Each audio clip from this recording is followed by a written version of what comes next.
Loto de Polla presenta Sorbos de Copa.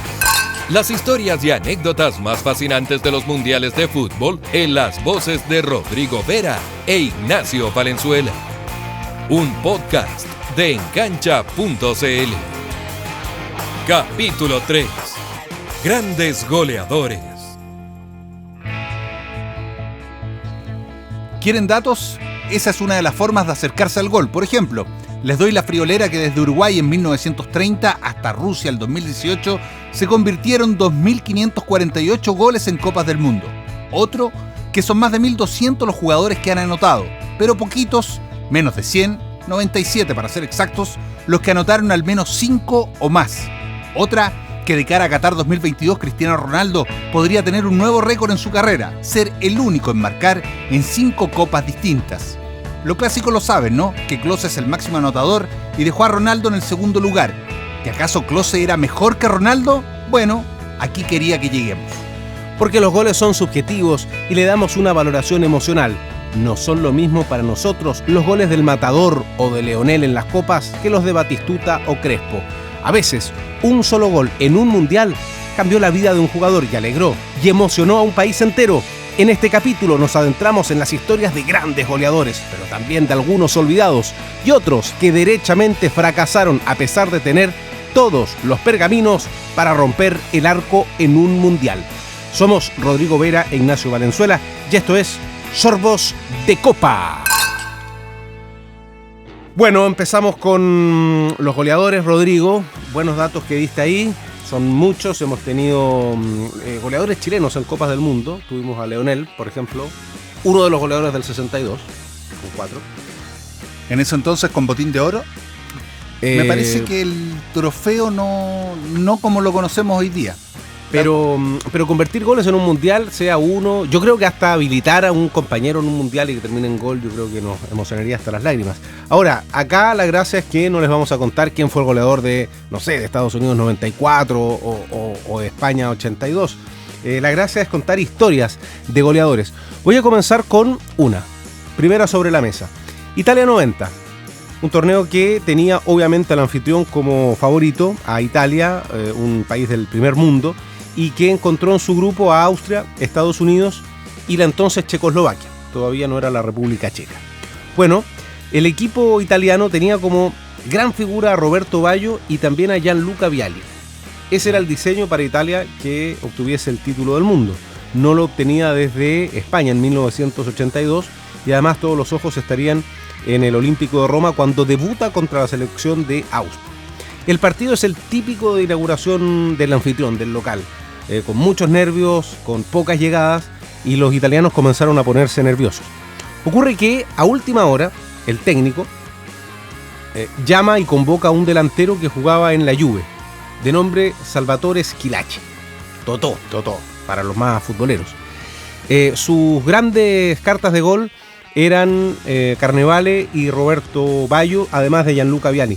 Y por consejo de Ruud Gullit, en alguna conversación con el técnico italiano, le dice: ¿sabes qué? Convoca a este muchacho, que era en su carrera formado en el Messina, un equipo muy humilde.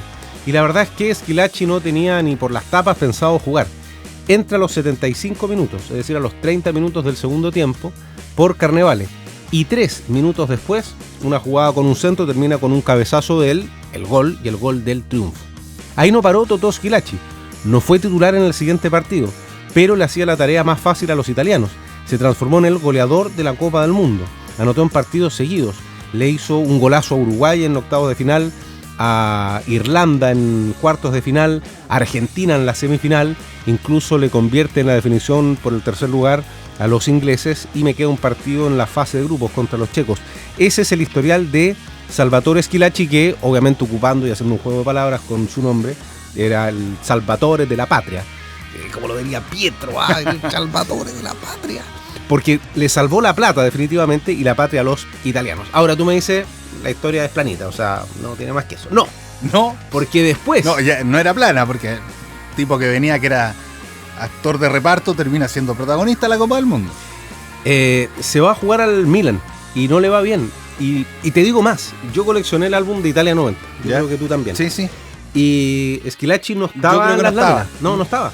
No estaba. Estaba Giannini, estaba Senga, estaba Baresi. O sea, de hecho en ese mundo del 90, que no era como hoy, que estábamos en línea, ni recibíamos tanta información desde afuera, era inexistente para nosotros Toto Schillaci.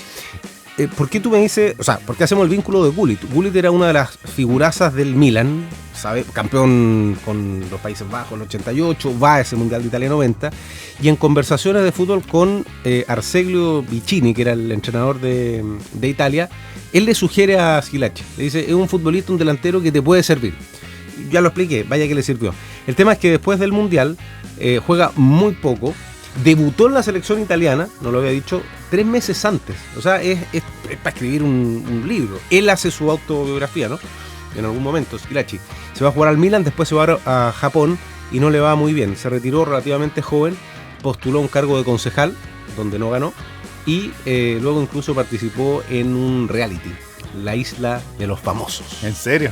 Mira, Toto Schillaci, no es el primer futbolista que termina en un reality. Bueno, hemos contado en estos podcasts de otros.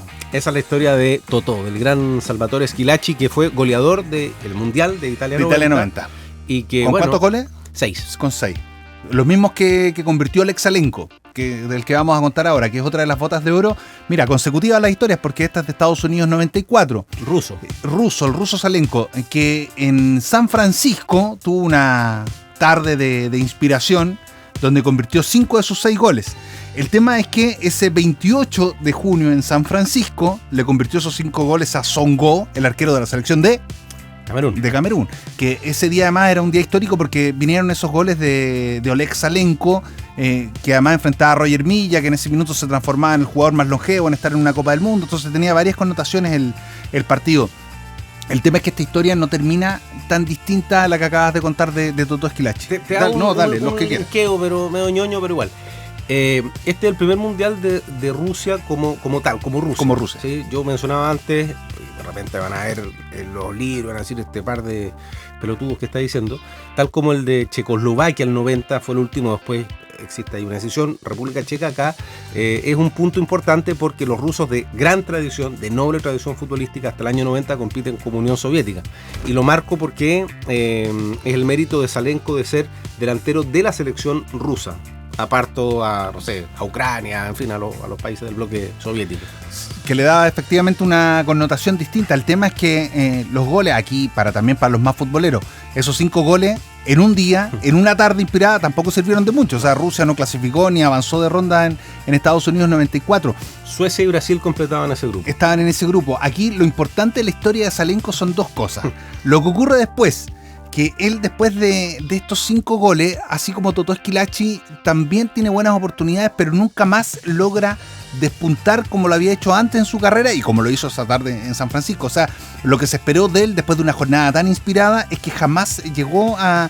De hecho, muchos escribieron, y hay crónicas que dicen Salenko nunca más fue Salenko, porque nunca logró tener lo que había ocurrido ese día. Pero él sí venía precedido de buenos antecedentes. Él había sido goleador en un mundial juvenil. O sea, a diferencia de Toto Schillaci, no es que este había de pronto aparecido, se había transformado en un goleador furtivo, sino que venía con antecedentes, incluso en Copas del Mundo juveniles, de poder tener los récords. El tema es que después él jugaba en Logroñés para aquel año 94. Después de eso no revalidó sus títulos, y yo diría que la historia más interesante de Salenko es toda la mitología que vino después con la bota de oro. Hace algunos años él mencionó que estaba a la venta. Le ofrecieron desde los Emiratos Árabes Unidos $500.000. Se decía que él estaba con muchos problemas de dinero y que estaba dispuesto a venderla. Y como vino esta oferta, se creyó que él la había vendido.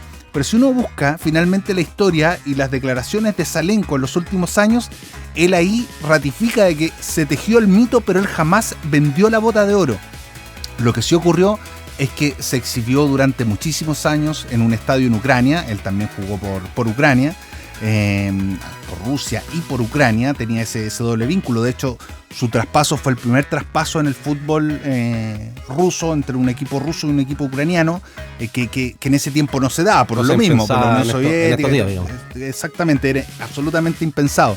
Él también tenía ese récord en la antesala de haber llegado al Mundial y antes que había ocurrido ese traspaso. Bueno, el tema es que la bota de oro estaba exhibida en un estadio en Ucrania. Hoy día con la guerra evidentemente no sabemos si está en poder de él, pero lo que sí es claro que la bota nunca fue vendida ni menos en $500.000, como cree mucha de la gente sobre Oleg Salenko. Bueno, vamos a avanzar en el tiempo. Estamos hablando de goleadores. Mira, hay un futbolista que hoy, si tú ingresas a los archivos y la estadística de los goleadores en Copas del Mundo, es dueño de la mayor cantidad de goles en campeonatos del mundo. La gracia, Rodrigo, es que nosotros vivimos ese cambio, ¿no? Yo crecí con el récord, los libros de historia, la estadística de los álbumes, etcétera, que Gerd Müller, alemán, convirtió 14 goles en total, en 2 mundiales, el 70 y el 74. El año 2006, en el Mundial de Alemania, Ronaldo rompe esa cifra. Llega a 15 goles en total. Y al Mundial subsiguiente, en el Mundial de Brasil, es Miroslav Klose el que se adueña del mayor registro de goles. Tiene 16, Ronaldo tiene 15 y Gerd Müller tiene 14, todo retirado. Hay una coincidencia, ¿no? Hay un juego ahí de los planetas, creo yo. Porque cuando Ronaldo logra ese récord es en territorio alemán, convirtiéndolo en gol a Ghana. El caso de Klose, cuando iguala a Ronaldo, es convirtiéndole a Ghana, a Ghana también, Ghana. ¿Sí? Y con Ghana, y se lo convierte en suelo brasileño. Se despega, eso sí, después Klose porque le convierte en el 7-1, uno de los goles, y él tiene 16. Ahora, Miroslav Klose nació en en Polonia. Su papá, por una cuestión política, que era futbolista, se va a Francia. La mamá jugaba balonmano. Él se cría en Francia, pero después se va a Alemania. Y es ahí donde comienza a emerger la figura de Miroslav Klose, a quien yo estaba buscando entre el corte de pelo, la cara. En algún minuto le decían el pájaro carpintero. No sé si lo manejaba. No recuerdo el apodo ese. Y él, la verdad es que estudió carpintería. Y cuando la mamá le dice, bueno, si te quieres dedicar a esto, primero termina tu estudio, termina el curso. Él, técnicamente, si se recibe de carpintero, me estaría metiendo en una farfulla. Pero él termina el curso que hace y recién ahí se dedica al fútbol. Convierte goles en el Mundial de Japón y Corea 2002. Una particularidad, anota 5 goles, 5 de cabeza. Le hace a Camerún, le convierte a Irlanda y le convierte 3 a Arabia. Después convierte goles en el Mundial de Alemania, convierte goles en el Mundial de Sudáfrica. Argentina le ha convertido muchos goles y convierte los últimos goles en el Mundial de Brasil. Miroslav Klose, un cañonero retirado que tiene algunos hitos de fair play que han sido destacados. Si tú buscas información, una vez hizo un gol con la mano por la Lazio y le dijo al árbitro que reconoció y que no lo cobre, y jugando en Alemania también, un penal que le hicieron, él se acercó al árbitro y le dijo, sabe que no lo cobre, lo cobraron y ordenó, no recuerdo si él lanzó fuera o que lo lanzaran fuera, pero Miroslav Klose es un goleador a todo nivel que perfectamente podría ir dedicado a otra cosa y terminó convirtiendo goles para la Alemania. Hay que tiene el récord que todavía no ha sido vencido. Vamos a ver si qué pasa también en este mundial con los que llegan con pergaminos de goleadores. Y ahí quería apuntar, porque hay algunos que llegan con los pergaminos de haber sido campeones, de venir rompiendo las redes en sus ligas de manera constante, pero que en la Copa del Mundo, por distintas razones, no lo consiguen. Esa lista evidentemente es larga, es amplia. Ya vamos a contar un caso que a mí me parece muy importante, que es el caso chileno, pero quiero quedarme en un europeo, ya que estamos con Klose, que es el de Marco van Basten. Porque si uno ve grandes goleadores de los últimos años, de las últimas décadas, yo creo que Van Basten es uno de los íconos de goleadores a nivel mundial. Claro, podríamos decir que Zlatan Ibrahimovic también para los mundiales y no consiguió marcar goles. Pero en Van Basten creo yo hay dos cosas. Una que es el compipa de Gullit. Sí, o sea, es hablar de una generación dorada. Exacto. Eso es una cosa. Es hablar de Rijkaard, es hablar Koeman, de Van Breuk con el arco, pero es hablar de Gullit. Van al Milan. Además, Países Bajos tiene esa maldición de las finales de la Copa del Mundo, la del 78 y 74. Van a Alemania y son campeones de la Euro el 88, sí, de la Unión Soviética, con gol de Van Basten. Debe ser de los mejores goles en la historia de finales de Eurocopa, una volea casi. Que es el gol histórico de Van Basten. Lo que pasa es que él, claro, efectivamente llega al Mundial de Italia 90 como goleador de la Euro, bicampeón de la Euro, esa Holanda histórica. Pero en su caso en particular, ese era su mundial, Italia 90. Y Van Basten jugó exclusivamente ese, porque después el 94 no está. y termina su carrera en el 95 ya. O sea, de hecho las lesiones lo empiezan a perseguir prontamente y él termina retirado el año 95, sin opciones el 94. Tú le dices Van Basten. Yo le digo Van Basten. A propósito de goleador, había una discusión del Zapito con Pedro Carcuro, la recuerdo, era muy niño, la discusión si era Lineker o Lineker. Lo tengo. Yo creo que es Lineker, pero bueno, con el Zapito. No, lo último es que él fue tan gloriosa su carrera de Marco Van Basten que 3 veces fue Balón de Oro, cuestión que solo ha conseguido Cruyff y Platini, están en ese selecto grupo de los 3 Balones de Oro, que es el segundo deportista más importante de su país, solo detrás de Johan Cruyff, y por lo tanto que haya llegado a una Copa del Mundo y jamás haya convertido un gol, también es una rareza. Ya, me toca a mí. Dele. Tengo la historia de Ronaldo. Hablar de Ronaldo Luis Nazario da Lima es hablar de 4 Copas del Mundo. Y mira lo que voy a hacer. Él figura en Francia 98, pero tiene el episodio de la final donde nunca quedó claro bien qué pasó. Tenemos la historia del 2002, con corte de pelo incluido, donde hace pocos años, ¿te acuerdas? Le pidió perdón a todas las mamás que su hijo le cortaron. Era un corte de pelo, por si no se acuerdan, pelado al rape y solo como el casco, la frente. Un mechoncito, ni siquiera un mechón, era como un área, el área chica. Como un semicírculo pequeño. Bueno, ahora... Horrible. Horrible, pero ¿qué importa si con eso... Espera, paréntesis. Ese 2002, yo trabajaba para Zoom Deportivo y me mandaron a ver la final en Río. La final de Brasil, en esa Copa del Mundo. A esperar ahí. El día de Túnez acá. El día de Túnez, exactamente. Y yo la tarde anterior tenía que hacer una nota de cómo la gente vivía eso, y fui a una peluquería.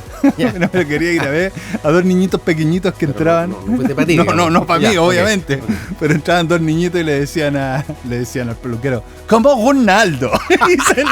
y hacíamos grabamos todas y cómo salían ahí con el corte de pelo. Bueno, un asco de corte de pelo. Bueno, en realidad el tema capilar es lo de menos en esto, porque sus goles le permiten superar a quien fue el mejor jugador de ese mundial. ¿Te acuerdas? Oliver Kahn, el arquero de Alemania, y Brasil es el último título que tiene, el PEN.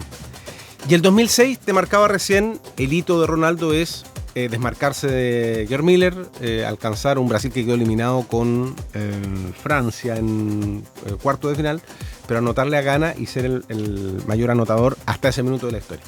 Lo particular es que te voy a contar la historia de Ronaldo en el mundial donde él no juega ni siquiera un segundo, ¿ya?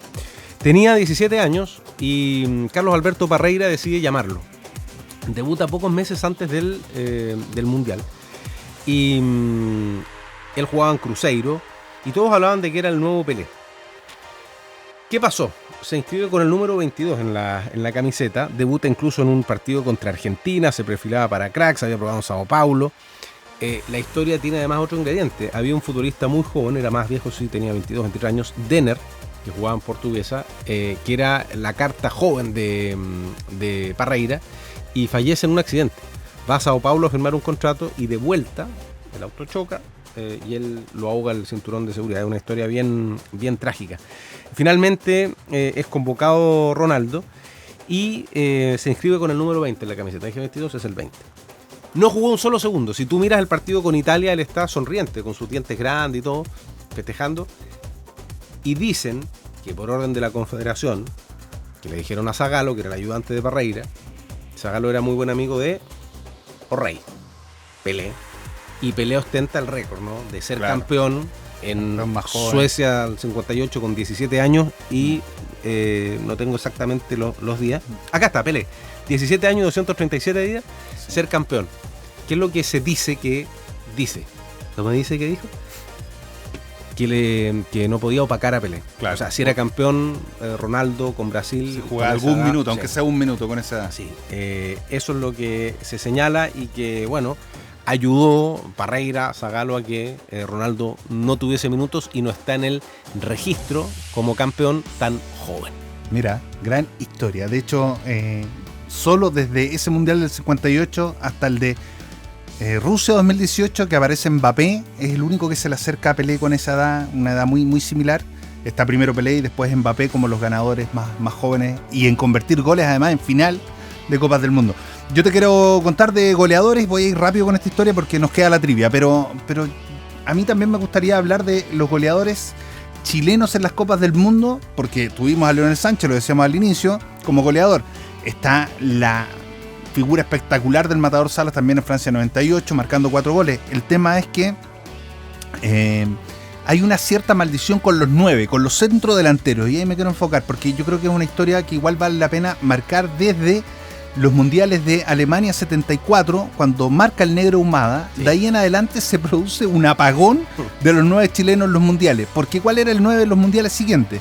En el mismo 74 y el 82 era Carlos Caselli. Alguien dirá, pero jugaba con el 13 en los mundiales. Pero era el hombre gol. Era el hombre gol, a eso me refiero, a la figura del centro delantero del 9. Él era el encargado de hacer goles. Bueno, en el primero de esos mundiales, el 74, se transforma Caselli en el primer expulsado de la historia de los mundiales. Con tarjeta roja. O sea, la primera tarjeta roja. Una tarjeta roja. Claro. Sí, ahí lo podemos detallar en algún otro podcast, pero hay jugadores que lo han sacado de los partidos antes pero la primera roja. Cuando ponen la tarjeta, exacto. La señal. Ese es Caselli. En el primer partido con Alemania Federal, le pega una patada a Vertibox y él reacciona y chao. Pero es la típica de los delanteros. Sí, de picado, sí, una jugada asquerosa. Se va con roja Caselli y vuelve hasta el último partido y no. Bueno, se va sin goles. Y ni hablar de España 82, 4 años después llega a tomarse revancha y se pierde el penal que lo persigue hasta el día de hoy. Entonces ese 9 evidentemente es una historia frustrada. Caselli dijo en una nota que tuve la oportunidad de hacerle, que es muy bonita, cuando él se enfrenta a Concilia 25 años después, la revancha del penal. Está en YouTube si alguien lo quiere buscar. Se llama La revancha del penal. Es Caselli frente a Concilia cuando ya están mayores. Una muy buena la produje historia. Yo, bueno. Gran producción de Nacho Valenzuela. De Manolito Fernández. Producción de Manolito Fernández. Bueno, el año 82 viene el penal y después saltamos hasta Sudáfrica 2010, que el 9 era... No, me quedo Francia 98, que Zamorano para mí jugó un mundialazo, pero no pudo convertir goles. O sea, también está esa suerte maldición. Y después que la vivimos, ¿te acuerdas que nos tocó ir al partido maldito de Humberto Suazo en la antesala del Mundial cuando se lesiona en Concepción con la neblina contra Israel?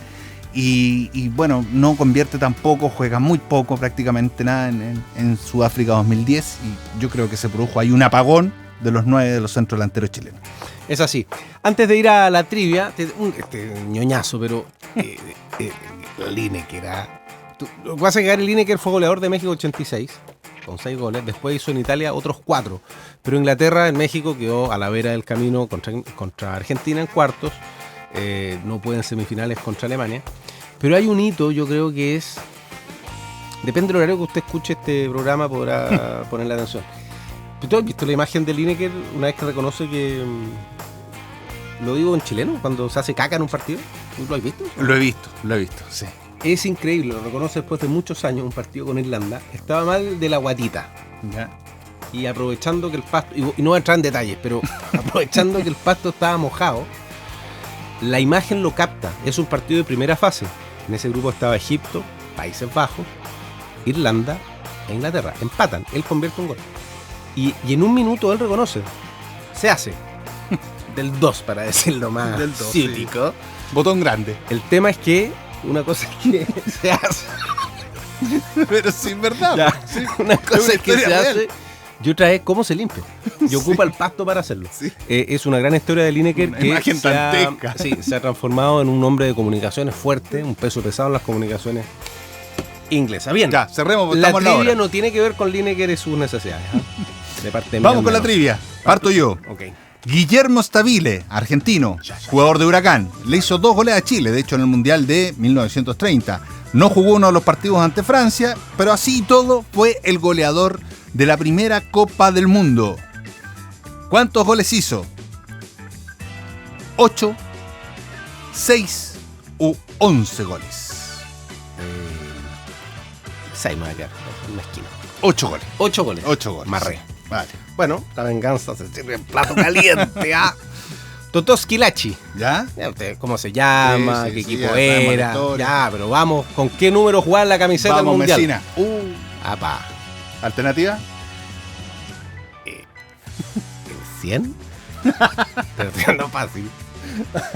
¿El 820? El 1 más 8. No, 18, 19 o 20. 20. Réstale 1, 19. 19. No me acuerdo. No sirve a nadie. Digamos, no importa. El gol más rápido de la historia de los mundiales fue de Hakan Şükür. Sí, turco. Que tiene una canción, ¿no? Hakan Şükür, ¿no? En el 3-2 de Turquía ante Corea del Sur. Definición del tercer y cuarto. Sí. Igual la pregunta me tiene inquieto. ¿A los cuántos segundos fue si es el más rápido en la historia de los mundiales? Alternativa. ¿A los 10 segundos? ¿A los 8 segundos? ¿O a los 11 segundos? Te aparece la última del Millonario, ¿eh? No hay margen. A los 11. A los 11 segundos, muy bien. 11 segundos, el gol más rápido de la historia del mundial. Y esta es la vuelta larga, es como Julián en Pasapalabra cuando te hace una... Tú hablaste de Zamorano, ¿no? Sí.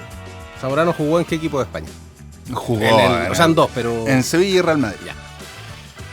Gloria. Había un comercial, me acuerdo, en Chile de unos vinos, donde la calidad va por dentro. Sí, pues. ¿Se acuerda? Sí. Y él participaba. Sí. Y le hacía un guiño a Manuel Rodríguez. Sí, claro, Manuel Rodríguez Aranea. Pues bien, el programa Happening con Ja hizo una parodia. Sí. Quizás usted la vio. Sí. Con Gladys del Río como la señora Sí, de... la recuerdo. Ya. Daniel Muñoz interpretaba a Zamorano. La pregunta es, ¿qué actor interpretaba a Manuel Rodríguez Araneda? ¿Te ponen alternativa? ¿Ya? ¿El Guatón Rabán? ¿Jorge Pedreros? ¿Ya? ¿O Jorge Garrido? Jorge Garrido, Sí, lo recuerdo sí. perfectamente. Ya, sería entonces en Sorbos de Copa, goleadores, sus historias, sus idas y vueltas en Copas del Mundo.